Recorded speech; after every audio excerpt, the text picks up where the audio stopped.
27ویں شب قدر کی رات 12 رکعت نفل کا طریقہ۔ اللہ تعالیٰ کو یہ نماز بہت پسند ہے۔ بسم اللہ الرحمن الرحیم۔ ناظرین، نیک اعمال کا اجر انسان کے خلوص، اخلاص اور تقوی کی وجہ سے 10 گنا سے 700 گنا بلکہ اس سے بھی بڑھا دیا جاتا ہے۔ ایسے لگتا ہے جیسے پروردگار نے ہر صورت اپنے بندوں کو نیکیاں دینی ہی دینی ہیں، کبھی 10% تو کبھی 20 اور کبھی تو بالکل مفت بانٹ کر۔ ایسے لگتا ہے جیسے وہ 70 ماؤں سے زیادہ پیار کرنے والا پروردگار چاہتا ہے کہ اس کے بندے ہر صورت بخشے جائیں۔ دن میں 5 نمازیں ادا کر کے سال میں 1 مہینہ رمضان کا بنا کر اور اس مہینے کے آخری 10 دنوں میں تاک راتیں عطا کر دیں تاکہ میرے پیروکار بندے صرف جنت کے مزے لوٹیں۔ کیا شان ہے میرے پروردگار کی! ارشاد باری تعالیٰ ہے، اور جو کوئی خدا کے حضور نیکی لے کر آئے گا اس کو ویسی 10 نیکیاں ملیں گی، اور جو برائی لے کر آئے گا اسے سزا ویسے ہی ملے گی اور ان پر ظلم نہیں کیا جائے گا۔ رمضان المبارک کے مہینے کو تمام مہینوں پر فضیلت حاصل ہے۔ اس مہینے میں اللہ تعالیٰ کی جتنی بھی عبادت کی جائے کم ہے، کیونکہ اس کو لوٹ کا مہینہ بھی کہتے ہیں۔ اس لیے ہر مسلمان کی کوشش ہونی چاہیے کہ جتنی نیکی کما سکتا ہے ضرور کمائے۔ اس میں ایک نفل کا ثواب فرض کے برابر اور ایک فرض کا ثواب 70 فرائض کے برابر کر دیا جاتا ہے۔ رسول اللہ صلی اللہ علیہ وسلم آخری 10 دنوں میں جو کوشش فرماتے وہ باقی دنوں میں نہ فرماتے تھے۔ رمضان المبارک میں چونکہ آخری 10 دنوں میں اجر و ثواب کئی گنا بڑھا جاتا ہے، اس لیے جتنی بھی عبادات انسان کر سکتا ہو ضرور کرے۔ رمضان المبارک کی آخری 10 راتوں میں سے ایک رات شب قدر کہلاتی ہے، جو بہت ہی قدر و منزلت اور خیر و برکت کی حامل رات ہے۔ اسی رات کو اللہ تعالیٰ نے 1000 مہینوں سے افضل قرار دیا ہے، اور 1000 مہینے کے 83 برس 4 ماہ بنتے ہیں۔ 2 نقطے: جس شخص کی یہ ایک رات میں عبادت میں گزری اس نے 83 برس 4 ماہ کا زمانہ عبادت میں گزار دیا، اور 83 برس کا زمانہ کم از کم ہے، کیونکہ اللہ تعالیٰ جتنا زائد اجر عطا فرمانا چاہے گا عطا فرما دے گا۔ اس اجر کا اندازہ انسان کے بس سے باہر ہے۔ اس رات میں اللہ تعالیٰ نے اپنی قابل قدر کتاب، قابل قدر امت کے لیے صاحب قدر رسول کی معرفت نازل فرمائی۔ یہی وجہ ہے کہ اس سورہ میں لفظ قدر 3 دفعہ آیا ہے۔ قدر کا معنی تنگی کا بھی آتا ہے۔ اس معنی کے لحاظ سے اسے قدر والی کہنے کی وجہ یہ ہے کہ اس رات آسمان سے فرش زمین پر اتنی کثرت کے ساتھ فرشتوں کا نزول ہوتا ہے کہ زمین تنگ ہو جاتی ہے۔ ایک روایت میں یہ بھی آتا ہے کہ ایک مرتبہ نبی اکرم صلی اللہ علیہ وسلم نے صحابہ اکرام رضوان اللہ اجمعین کے سامنے مختلف شخصیات، حضرت ایوب علیہ السلام، حضرت زکریہ علیہ السلام، حضرت حزقیل علیہ السلام، حضرت یوشع علیہ السلام کا تذکرہ کرتے ہوئے فرمایا کہ ان حضرات نے 80 سال اللہ تعالیٰ کی عبادت کی ہے، اور پلک جھپکنے کے برابر بھی اللہ تعالیٰ کی نافرمانی نہیں کی۔ صحابہ اکرام رضوان اللہ اجمعین کو ان برگزیدہ ہستیوں پر رشک آیا۔ امام قرطبی رحمۃ اللہ علیہ لکھتے ہیں کہ اسی وقت جبرائیل علیہ السلام آپ صلی اللہ علیہ وسلم کی بارگاہ اقدس میں حاضر ہوئے اور عرض کیا، سابقہ امتوں کا عابد وہ شخص ہوتا جو 1000 ماہ تک اللہ تعالیٰ کی عبادت کرتا تھا، لیکن اس کے مقابلے میں اللہ تعالیٰ نے اس امت کے افراد کو یہ شب قدر عطا کر دی، جس کی عبادت اس 1000 ماہ سے بہتر قرار دی گئی ہے۔ گویا یہ عظیم نعمت بھی سرکار دو جہاں صلی اللہ علیہ وسلم کی غلامی کے صدقے میں امت کو نصیب ہوئی ہے۔ کتنے خوش قسمت ہیں ہم کہ وہ پاک ذات بے مثل و وسیلہ بنا کر اپنے بندے کو ہر صورت بخشنا چاہتی ہے۔ بے شک میرا پروردگار نہایت رحمان اور رحیم ہے۔ ناظرین، یہ قرآنی آیت جس کا ترجمہ کچھ یہ ہے، یعنی اے اللہ تو معاف فرمانے والا ہے، معاف کرنا تجھے پسند ہے تو مجھے معاف فرما دے۔ رمضان وہ مہینہ ہے جس کی راتیں روح پرور اور سرور انگیز ہوتی ہیں۔ دن بھر اللہ کی رضا کی خاطر بھوک پیاس برداشت کرنے کے بعد رب کے حضور کھڑے ہونا اور رکوع و سجود میں مصروف رہنا بڑی سعادت کی بات ہے۔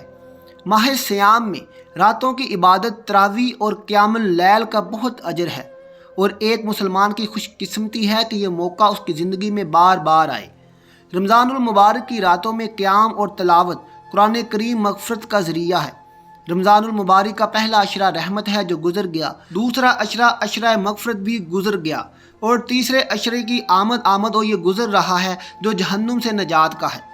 ناظرین، حضرت عائشہ رضی اللہ تعالی عنہا بیان کرتی ہیں کہ جب آخری عشرہ شروع ہوتا تو رسول اللہ صلی اللہ علیہ وسلم رات بھر جاگتے اور اپنے گھر والوں کو بھی جگاتے اور کمر بستہ ہو کر خوب عبادت کرتے۔ حضرت عائشہ رضی اللہ تعالی عنہا سے یہ بھی روایت ہے کہ حضور پاک صلی اللہ علیہ وسلم عبادات میں جتنی محنت آخری عشرے میں کرتے اتنی کبھی نہیں کرتے تھے۔ رمضان کی آخری 10 راتیں اس اعتبار سے بھی خاص طور پر اہم ہیں کہ ان میں لیلۃ القدر کی عظیم الشان رات بھی پوشیدہ ہے، جسے اللہ تعالیٰ نے 1000 مہینوں سے زیادہ افضل قرار دیا ہے۔ حدیث پاک صلی اللہ علیہ وسلم میں ہے، جس نے لیلۃ القدر میں قیام کیا اس کے پچھلے تمام گناہ معاف کر دیے جائیں گے۔ پیارے دوستو، لیکن عموماً دیکھا گیا ہے کہ رمضان کے ابتدائی دنوں میں تو بہت اچھی نیت، ارادے اور خشوع و خضوع سے عبادت کی جاتی ہے، لیکن آخری عشرہ آتے آتے یہ جذبہ ماند پڑ جاتا ہے۔ اس کی ایک بڑی وجہ عید کی خریداری بھی ہے۔ اچھے خاصے سمجھدار پڑھے لکھے افراد بھی عید کی خریداری کا معاملہ رمضان کے آخری ایام کے لیے چھوڑ دیتے ہیں۔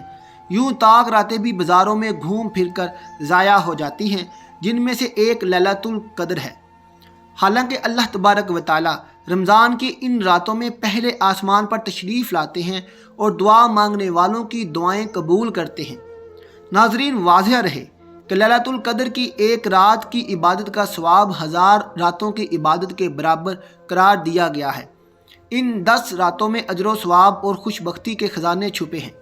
بہتر تو یہی ہے کہ عید کی تمام تر شاپنگ رمضان المبارک سے قبل کر لی جائے اور آخری عشرے میں کوشش کریں کہ اشد ضرورت کے سوا بازار جائیں، ورنہ نہ جائیں، نہ روزہ کھولنے کے لیے ہوٹلوں میں دیر تک بیٹھے رہیں، نیز شاپنگ مال کی چمک دمک سے متاثر ہو کر بے شمار اجر سے بھی محروم نہ ہوں۔ ناظرین، رمضان المبارک کی راتوں میں تراویح کا اہتمام کریں، پچھلے پہر تہجد، دعاؤں اور مناجات کے ذریعے رب سے تعلق مضبوط بنائیں، رات کی عبادت خصوصاً شب بیداری کریں۔ یہ انسان کے روحانی درجات بڑھاتی ہے اور اس کے قلب پر پڑے گناہوں کے داغ دھوتی ہے، سب سے بڑھ کر انسان کو رب سے قریب کر دیتی ہے۔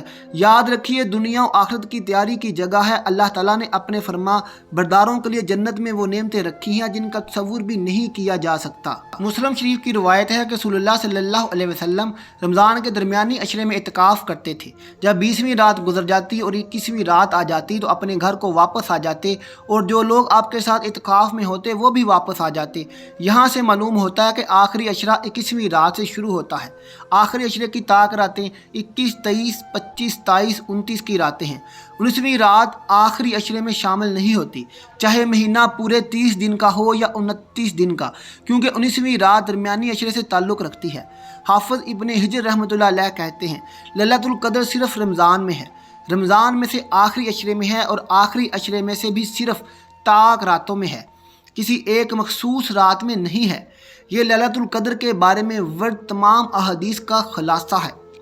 پیارے دوستو، لیلۃ القدر کے 12 رکعات نفل، اللہ کو یہ نماز بہت پسند ہے۔ رسول اللہ صلی اللہ علیہ وسلم نے ارشاد فرمایا، جو شخص شب قدر میں ایمان و اخلاص کے ساتھ عبادت کرے تو اس کے پچھلے گناہ بخش دیے جائیں گے۔ حضرت سیدنا مالک بن انس رضی اللہ تعالیٰ عنہ بیان کرتے ہیں کہ رسول اللہ صلی اللہ علیہ وسلم کو ساری مخلوق کی عمریں دکھائی گئیں۔ آپ صلی اللہ علیہ وسلم نے اپنی امت کی عمر سب سے چھوٹی پائی تو غمگین ہوئے کہ میرے امتی اپنی کم عمری کی وجہ سے پہلوں کی امتوں کی جتنے نیک اعمال نہیں کر سکیں گی۔ چنانچہ اللہ پاک نے نبی کریم صلی اللہ علیہ وسلم کو شب قدر عطا فرمائی جو دیگر امتوں کے 1000 مہینوں سے بہتر ہے۔ شب قدر میں پڑھے جانے والے نوافل کے بارے میں فقہ ابو اللیث رحمۃ اللہ علیہ فرماتے ہیں کہ شب قدر کی کم سے کم 2، زیادہ سے زیادہ 1000 اور درمیانی تعداد 100 رکھتے ہیں، جن میں قرأت کی درمیانی مقدار یہ ہے کہ ہر رکعت میں سورہ فاتحہ کے بعد 1 مرتبہ سورۃ قدر، پھر 3 بار سورہ اخلاص پڑھے اور ہر 2 رکعت پر سلام پھیر کر نبی کریم صلی اللہ علیہ وسلم پر درود پاک پڑھے۔ ناظرین، اب ہم بات کرتے ہیں کہ شب قدر میں پڑھے جانے والے 12 نوافل کس طرح سے پڑھیں۔ طریقہ جان لیجئے۔ یہ 12 رکعت آپ کو 4 رکعت کی نیت کے ساتھ پڑھنے ہیں۔ یعنی کہ آپ کو 4 رکعت کی 3 مرتبہ نیت باندھنی ہے۔ نیت اس طرح سے کرنی ہے کہ نیت کی میں نے 4 رکعت نماز نفل شب قدر کی خاص واسطے اللہ تعالیٰ کے، وقت موجودہ رخ میرا کعبہ شریف کے، اللہ اکبر اللہ اکبر کہہ کر نیت باندھ لیں، ثنا پڑھیں، اعوذ باللہ بسم اللہ پڑھیں، 1 مرتبہ سورہ فاتحہ پڑھیں، 1 مرتبہ سورہ قدر پڑھیں، 15 مرتبہ سورہ اخلاص پڑھیں، پھر رکوع اور سجدے کے ساتھ عام نماز کی طرح مکمل کریں اور اللہ اکبر کے ساتھ دوسری رکعت کے لیے کھڑے ہو جائیں۔ یاد رکھیے گا کہ دوسری، تیسری اور چوتھی تینوں رکعتوں میں آپ سورہ فاتحہ کے بعد سورۃ القدر 1 مرتبہ پڑھیں اور سورہ اخلاص 15 مرتبہ پڑھیں۔ دوسری رکعت کے بعد آپ قاعدے میں بیٹھ کر اتحیات ضرور پڑھیں۔ جب آپ چوتھی رکعت کے رکوع اور سجدے مکمل کر لیں تو قاعدے میں بیٹھ جائیں اور اتحیات اور درود ابراہیمی پڑھیں اور سلام پھیر کر اپنی نماز مکمل کر لیں۔ یہ آپ کی 4 رکعت نماز مکمل ہو جاتی ہے۔ پھر اس کے بعد نماز کی جگہ پر بیٹھ کر آپ 11 مرتبہ یہ دعا پڑھیں جو آپ کو سکرین پر شو ہو رہی ہے۔ اس کا ترجمہ کچھ یوں ہے: اے اللہ، بے شک تو معاف فرمانے والا ہے، کرم کرنے والا ہے، تو معاف کرنے کو پسند فرماتا ہے، تو میرے گناہوں کو بھی معاف فرما دے۔ ناظرین، اسی طرح سے آپ نے باقی بچی ہوئی 8 رکعت بھی 4 رکعت کی نیت سے مکمل کر لیں اور آپ کی 12 رکعت مکمل ہو جائیں گے۔ ناظرین، اس کے علاوہ بھی بہت سی نمازیں ہیں جو ہم شب قدر میں پڑھ سکتے ہیں، جن میں سے چند ملاحظہ فرمائیں۔ 2 رکعت نماز خاص شب قدر، اس کی نیت اس طرح سے کریں کہ میں نیت کی 2 رکعت نماز خاص شب قدر واسطے اللہ تعالیٰ کے، منہ میرا خانہ کعبہ شریف کی طرف، اللہ اکبر نیت کر کے ہر رکعت میں آپ سورہ فاتحہ کے بعد سورہ الق اور سورہ قدر 3 مرتبہ پڑھیں گے اور سورہ اخلاص 23 مرتبہ پڑھیں گے۔ ہر رکعت میں آپ کو اسی طرح سے پڑھنا ہے اور آپ کو 2 رکعت نماز مکمل کر لینی ہے۔ رکوع سجدے میں عام نماز کی طرح مکمل کرنے ہیں اور اس طرح سے آپ کی 2 رکعت نماز بھی مکمل ہو جائے گی۔ اس کے بعد آپ 2 یا 4 رکعت نماز صلاۃ الحاجت بھی پڑھ سکتے ہیں۔ اگر آج کی رات میں آپ کی کوئی خاص خواہش، کوئی حاجت ہے، کوئی دعا ایسی ہے جو آپ اللہ تعالیٰ سے مانگنا چاہتے ہو، تو اسے مانگنے سے پہلے یہ 2 رکعت نماز صلاۃ الحاجت کی پڑھ کر، رو رو کر، گڑ گڑا کر اللہ سے آپ دعا مانگیں گے۔ انشاءاللہ تعالیٰ آپ کی دعا ضرور قبول ہوگی۔ جب کسی کو کوئی حاجت درپیش ہو، 2 یا 4 رکعت نفل بعد نماز عشاء پڑھے۔ حدیث میں ہے پہلی رکعت میں سورہ فاتحہ اور 3 بار آیت الکرسی پڑھے اور باقی 3 رکعتوں میں سورہ فاتحہ اور سورہ اخلاص اور سورہ فلق، سورہ ناس ایک بار پڑھے، تو یہ ایسے ہے جیسے شب قدر میں 4 رکعتیں پڑھیں۔ پھر اپنی حاجت کا سوال کرے، انشاءاللہ تعالیٰ اس کی حاجت پوری ہوگی۔ مشائخ کرام فرماتے ہیں ہم نے یہ نماز پڑھی اور ہماری حاجتیں پوری ہوئیں۔ اس کے بعد 4 رکعت نماز صلاۃ التسبیح کی۔ صلاۃ التسبیح 4 رکعت نماز ہوتی ہے۔ یہ نماز رسول اللہ نے اپنے چچا حضرت عباس کو بطور تحفہ سکھائی تھی۔ اس کی فضیلت یہ ہے، ارشاد فرمایا ہے کہ اس کے پڑھنے سے سارے گناہ چھوٹے بڑے معاف ہو جاتے ہیں۔ اس نماز کے پڑھنے کا طریقہ یہ ہے کہ 4 رکعات صلاۃ التسبیح کی نیت باندھ کر پہلی رکعت میں کھڑے ہو کر ثنا، تعوذ، تسمیہ، سورہ فاتحہ اور کوئی سورت پڑھنے کے بعد رکوع میں جانے سے پہلے 15 مرتبہ یہ تسبیح پڑھیں: سبحان اللہ والحمد للہ ولا الہ الا اللہ واللہ اکبر۔ پھر رکوع میں سبحان ربی اعلیٰ عظیم کے بعد 10 مرتبہ یہ پڑھیں۔ پھر قوما میں سمیع اللہ لمن حمیدہ ربنا لک الحمد کے بعد 10 مرتبہ تسبیح پڑھیں۔ پھر پہلے سجدے میں سبحان ربی اعلیٰ کے بعد 10 مرتبہ پڑھیں۔ پھر پہلے سجدے سے اٹھ کر جلسہ میں 10 مرتبہ، پھر دوسرے سجدہ میں سبحان ربی اعلیٰ کے بعد 10 مرتبہ یہ تسبیح پڑھیں۔ پھر دوسرے سجدے سے اٹھتے ہوئے اللہ اکبر کہہ کر بیٹھ جائیں اور 10 مرتبہ تسبیح پڑھیں۔ پھر بغیر اللہ اکبر کہے دوسری رکعت کے لیے کھڑے ہو جائیں۔ پھر اسی طرح دوسری، تیسری اور چوتھی رکعت مکمل کریں۔ دوسری اور چوتھی رکعت کے قاعدہ میں پہلے 10 مرتبہ یہ تسبیح پڑھیں اور پھر اتحیات پڑھیں۔ اسی ترتیب سے چاروں رکعات مکمل تسبیح پڑھیں۔ اسی طرح 4 رکعات میں کل تسبیحات 300 مرتبہ ہو جائیں گی۔ اس کے بعد آپ قضائے عمری نماز بھی پڑھیں۔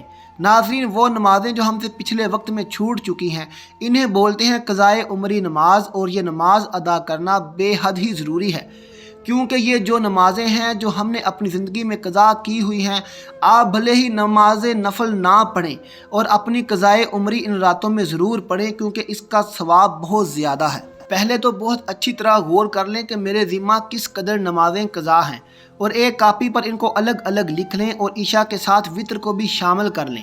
مجموعی اعتبار سے جس قدر واجب الاعلیٰ نمازیں ہوں ان کو ادا کرنا شروع کریں۔ مثلاً اسی طرح نیت کریں کہ میرے ذمہ قضا نمازیں، میں جو سب سے پہلی نماز فجر ہے اس کو ادا کرتا ہوں۔ جب وہ ادا ہو گئی تو پھر اسی طرح نیت کریں چونکہ پہلے جو نماز فجر ادا کی تھی اب اس کے بعد والی پہلی ہوگی۔ اس طرح ہر نماز کو ادا کرتے رہیں اور جتنی جتنی ادا کیا کریں ان کو کاپی پر لکھ لیا کریں۔ چھوٹی ہوئی جب کل نمازوں کو پڑھ لیں گے تو ذمہ سے نمازیں ساقط ہو جائیں گی اور امید ہے کہ انشاءاللہ آخرت میں بھی اللہ پاک کی طرف سے مواخذہ نہ ہوگا۔ نمازیں ادا کرنے کے ساتھ ساتھ توبہ و استغفار کا بھی خاص اہتمام کرتے رہیں۔ اللہ پاک ہمیں نیک عمل کرنے کی توفیق عطا فرمائے، ہمارے گناہوں کو معاف فرما کر ہماری عبادات کو قبول فرمائے اور ہمیں نیکوکاروں میں شامل کرے، آمین ثم آمین۔ ناظرین آخر میں کمنٹ باکس میں ایک بار اللہ لکھ دیں۔ ملتے ہیں اگلی ویڈیو کے ساتھ، اللہ حافظ۔